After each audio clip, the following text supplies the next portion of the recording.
Good morning, everybody. It's me, TONIK TZW. It's very early on Friday morning, and I thought I would get a couple of videos ready for you because it's Friday, it's the weekend, TGIF, and what better way than to give you a Kraken to round off the week. We're here in the Tier 4 Premium Italian battleship, the Giulio Cesare, one of my favourites to play at Tier 4 and something that I'm getting quite handy at. We've got quite a well-balanced game here on the Atlantic. We've got, what is it? It's 4 battleships, 3 cruisers and 2 destroyers. So not quite an even split across the classes of ships, but not a bad one by Matchmaker.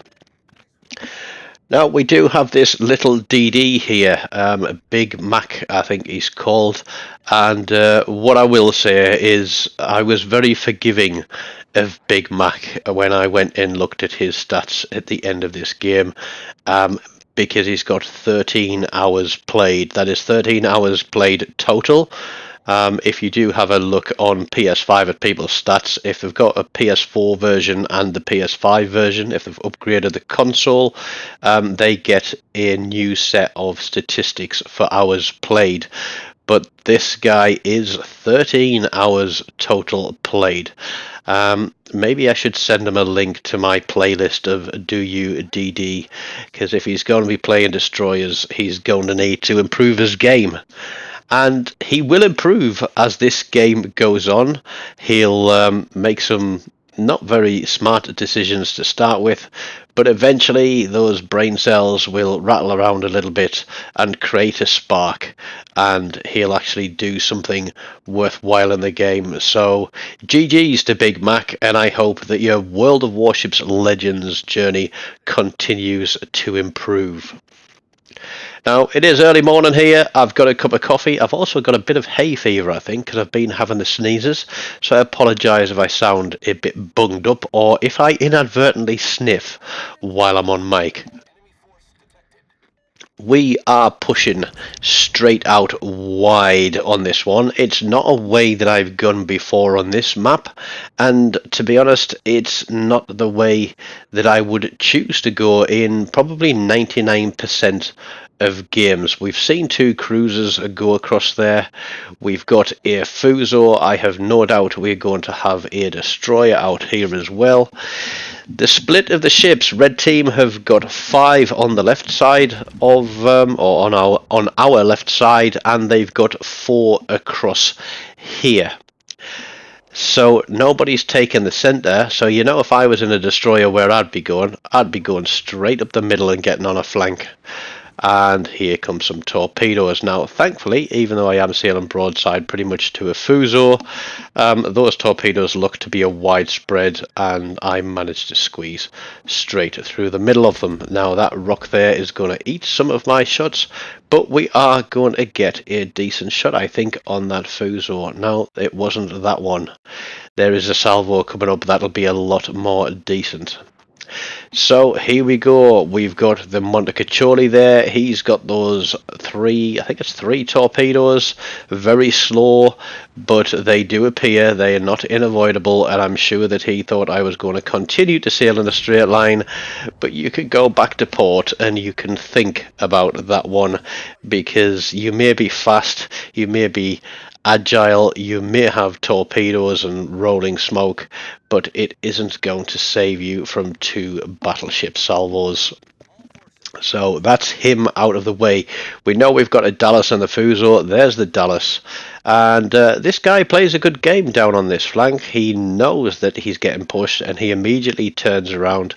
He's playing agile. You can see he's watching for the shots and turning out of them. And I initially think of putting shots onto that Dallas, but here comes the Fuso broadside. Now, I am running Chino on this, which is supposed to give me improved accuracy and things. But at time in this games, my guns are particularly trolley, and the shots seem to go a little bit everywhere. There is the Fubuki. Now you'd think that our destroyer, being a gunboat, would go down after that Fubuki, and the only thing I can think is he doesn't want to go near the Dallas. But there's 2 turrets out at the Fuso. We get 2 turrets out at the Dallas. The Fuso disappears, but that Dallas is going to keep getting lucky.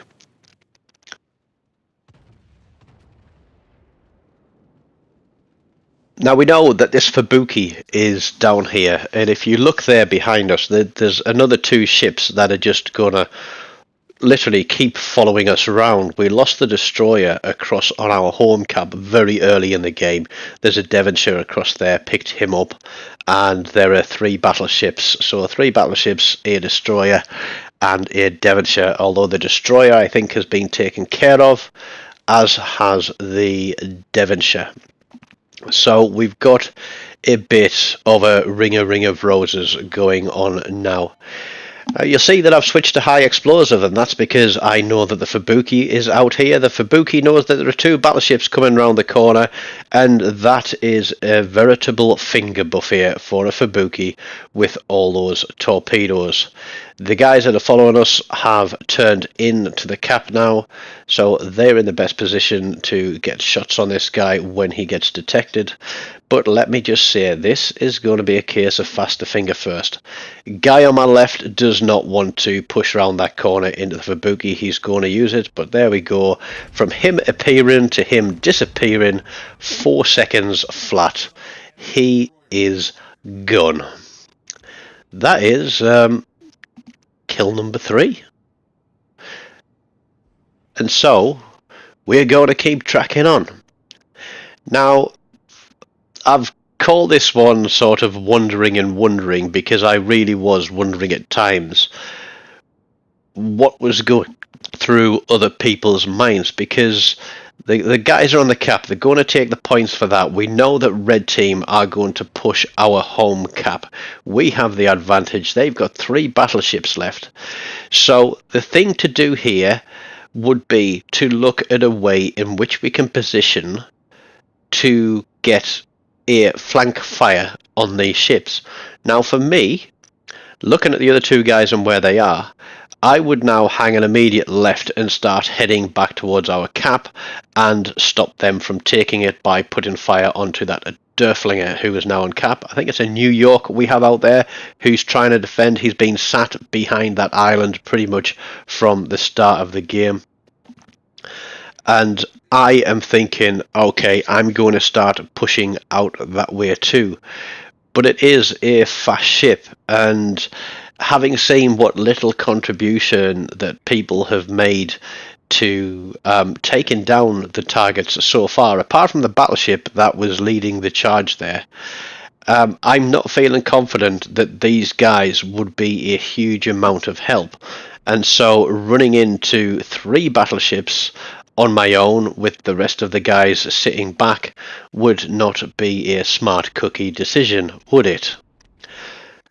Oklahoma, Derflinger, and didn't see what the last one was. I think it's there we go, it's a Cavo.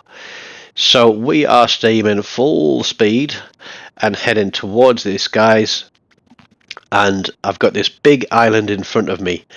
Now, there's a thing you don't do in the military, and that's go through choke points, because you can be focused and it is potentially also a trap. So that gap that is straight in front of me heading back towards our cap is a choke point.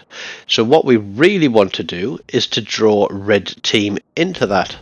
So if I think it's a Bayern behind us, I don't know what the other ship is, but if they were to put a block in here on this choke point and force red team to come into it, then we have an advantage.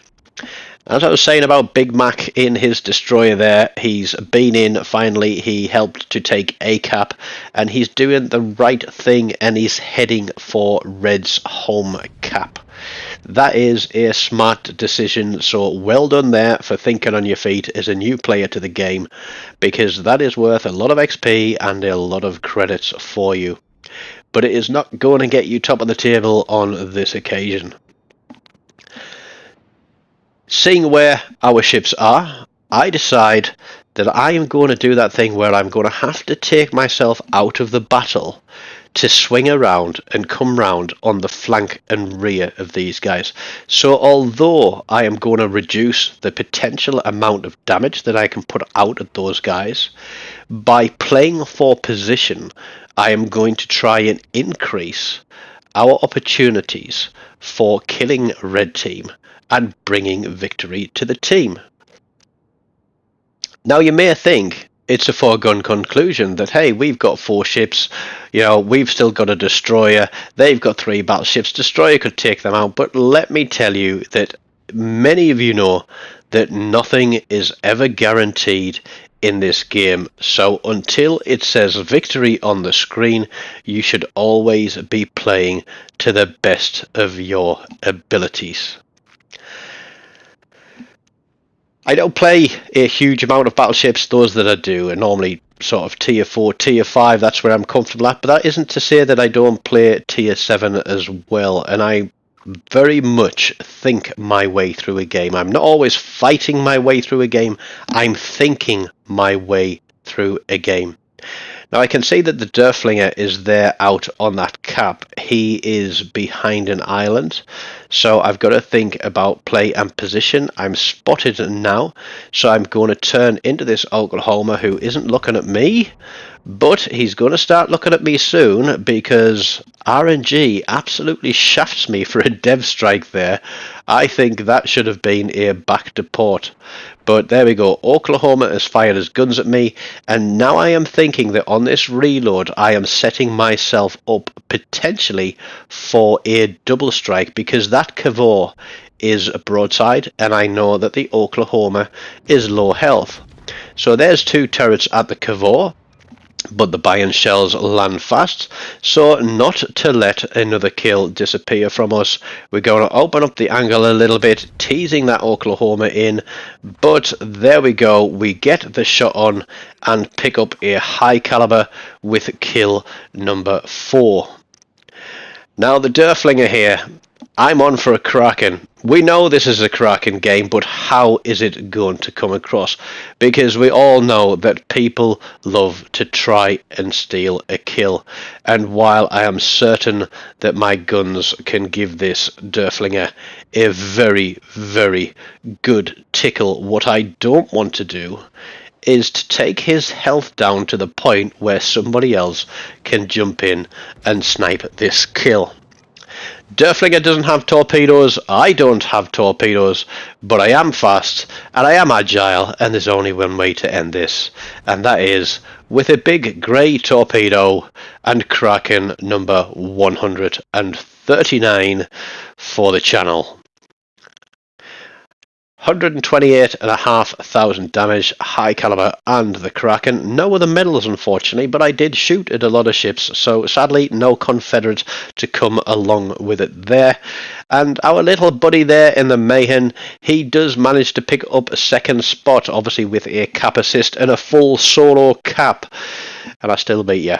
But hey, I'm not the greatest. Everybody has to start somewhere, and 13 hours in to pull a win like that for the team, GG's. If you've enjoyed this video, smash the like button, leave me a comment, and don't forget to subscribe to the channel if you haven't already done so.